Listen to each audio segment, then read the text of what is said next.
Chers amis, sœurs et frères, en âme et en esprit. Je rencontre bien des personnes dans ce monde qui parlent d'amour, et qui, pourtant, souffrent de ne pas savoir aimer.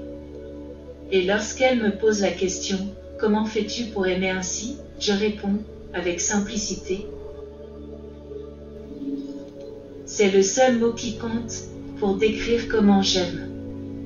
C'est cette vérité que bien des personnes refusent encore d'intégrer. Elles ne peuvent pas s'empêcher de toujours compliquer l'amour, et c'est pourquoi il leur arrive de souffrir d'aimer, notamment dans leurs relations de couple, amicales, familiales. Un trop grand nombre de ces personnes continuent à écrire les mêmes pages d'un même scénario. Elles se cognent la tête contre le même mur, inlassablement.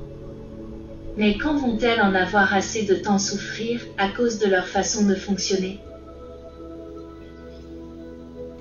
Je ne veux viser ni juger personne ici. Mais peut-être que cela concerne certains d'entre vous. Dès que votre cœur vibre en résonance avec une autre personne, ou un autre être, votre mental inférieur se met vite à ronronner. Bien vite, il veut faire fonctionner cette énergie d'amour selon son principe, qui est basé sur la dualité. Autrement dit, votre mental inférieur veut commander votre cœur. Et il y parvient très bien. Hélas.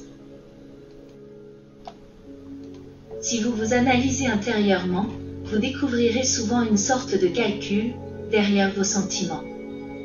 Et si vous observez encore plus attentivement, vous découvrirez que, lorsque ce calcul a été mauvais, cela vient alors vous troubler émotionnellement, et c'est à partir de là que vous commencez à souffrir. Les attentes de votre ego n'étant pas satisfaites, votre intellect s'emballe un peu plus, du même coup, amplifie votre tourbillon émotionnel, et augmente votre souffrance affective. Lorsque j'explique cela, on me demande souvent, s'agit-il d'aimer sans penser? Cela paraît difficile et sans doute irréalisable. Bien sûr que non. Il ne s'agit pas de ne plus penser, mais d'élever vos pensées. En d'autres mots, il faut vous efforcer, le plus souvent, de vous fier à la pensée de votre supramental. Il faut vous efforcer d'être comme vous l'êtes dans votre divinité. C'est un choix de chaque instant, et qui vous appartient.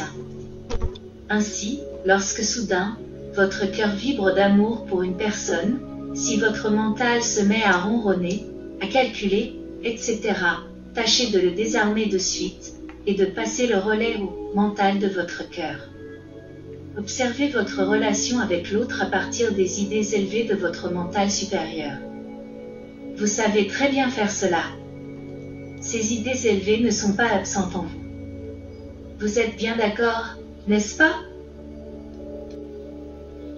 Si vous l'êtes, alors, il faut bien entendu arriver à développer ce réflexe qui permet d'éviter, d'une part, le piège du mental inférieur, et de voir les choses d'un autre plan plus élevé.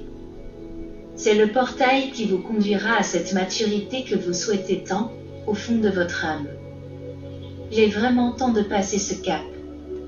Soyez confiants et confiantes. Soyez en paix. Je vous aime. Simplement. Et de tout mon cœur.